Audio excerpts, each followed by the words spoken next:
নেপাল থেকে ভারতীয় গ্রিড ব্যবহার করে বাংলাদেশে বিদ্যুৎ সরবরাহ কার্যক্রমের উদ্বোধন হয়েছে।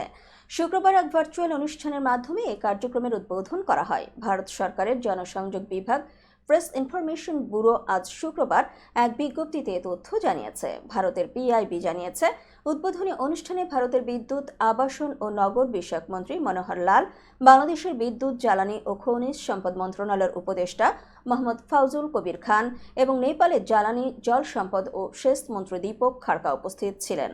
প্রথমবারের মতো নেপাল, ভারত এবং বাংলাদেশের মধ্যে ত্রিপক্ষীয় বিদ্যুৎ লেনদেনের একটি মাইল ফলকের সূচনা হলো বলেও বিজ্ঞপ্তিতে উল্লেখ করা হয়েছে। গত বছরের মে মাসে নেপালের সাবেক প্রধানমন্ত্রী পুষ্পকমল দহল ভারত সফরে গিয়েছিলেন।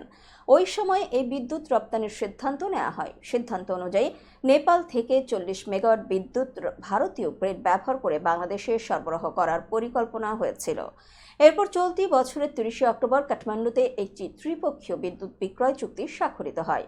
চুক্তিতে Nepal electricity authority (NEA), Bangladesh power development board (BPDB) এবং ভারতের এনটিপিসি বিদ্যুৎ ব্যবসা নিগম (এনটিপিসি) স্বাক্ষর করেছিল।